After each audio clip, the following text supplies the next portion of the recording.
My second video starts with techniques used to improve the bus transfer.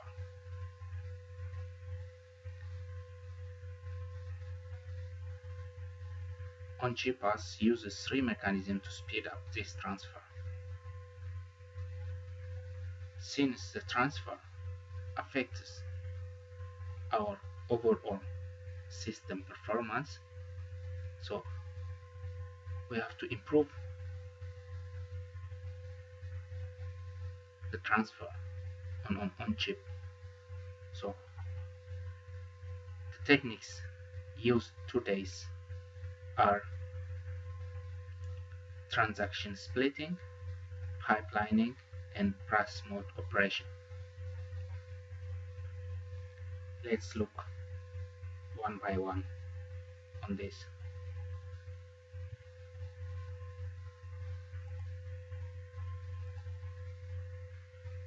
Transaction splitting and pipelining transfer we will see together. Transaction splitting.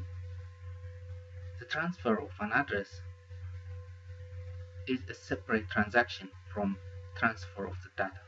That's the transaction splitting. Each transaction has its own acknowledged signal. By doing this, a bus slave will need some time after the reception of an address in order to prepare for the data transfer. In the transaction splitting, we have split the transfer into two phases. That is the address phase, which you drive the addresses and the relevant control signals, and the data phase, which you drive the data to the data bus. By doing this, by splitting the transaction, it helps to improve the transfer. And the pipeline transfer introduce overlap in the execution of the bus transfer phases, which is the address phase and the data phase. It introduced to overlap it, and this overlap can help in improving the transfer or speed up. The timing diagram shown in the slide are an overlapped read-write transfer, a write followed by a read. On clock edge 2, the bus master indicates a write address 1, and the bus slave acknowledges this address on clock edge 3. The slave acknowledges on clock edge 3. Here also there is no any delay, there is no wait state, it immediately acknowledged to the request. By acknowledging the address, the slave merely indicates it is ready to accept data. Then, from clock edge 4, the bus master executes two activities. First, it sends the write data 1, to the bus slave. Then it initiates the next transfer. It initiates the next transfer by driving a new address 2, on the bus. On clock edge 5, two events takes place. The bus slave accepts data 1, and it also acknowledges the read address 2. Finally, on clock edge 6, the bus slave returns the data resulting from the read operation, that is data 2. Through multiple control or status signals, the bus master and the bus slave are able to implement bus transfer in an overlapped fashion. Here, while it is driving the data, and also since it is a separating the address in the database, while driving the data to the data bus, it also drives another address. So by overlapping this, we are improving the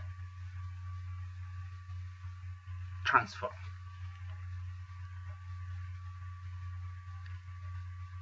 Let's look on the last technique, the burst mode transfer.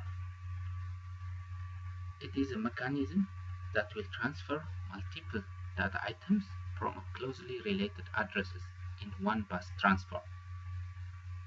A burst mode transfer can have fixed or variable lengths.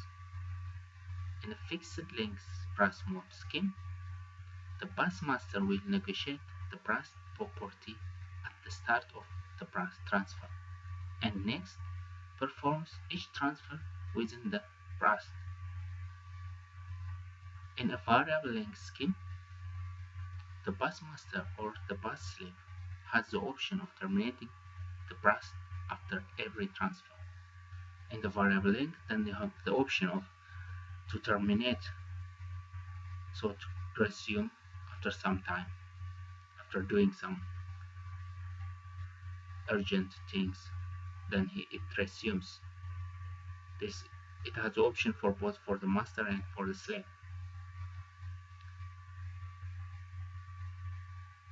The time diagram on the slide shown illustrates a burst transfer of 4 incrementally address words. Here I introduce a new command signal, mburst. This signal is used to indicate the type of the burst transfer performed by the master. So the master needs an increment of this, indicates the slave that it needs an increment of 4. Here I'm just considering increment 4, meaning a burst of 4 consecutive transfers with incrementing address. On clock H2, when it holds control, the bus master indicates a burst transfer and drives the address and mburst commands showing that it is increment of 4. Then on clock H3, the slave accepts this transfer, and after that, which is after acknowledging the slave, here the master will provide 4 data words in a sequence. The address information provided by the master after the first address is in principle redundant, that is an increment of. After acknowledging here the slave, it drives address 1 plus 4, address 1 plus 8, an increment of 4. Through this scheme, or through this fashion, we are improving the transfer. If you want to move data that are located relatively on a close location, then by a single on-bus transfer, then you increment consecutively or by some module operations. It depends on the mburst specification. These are the 3 techniques used to improve the transfer.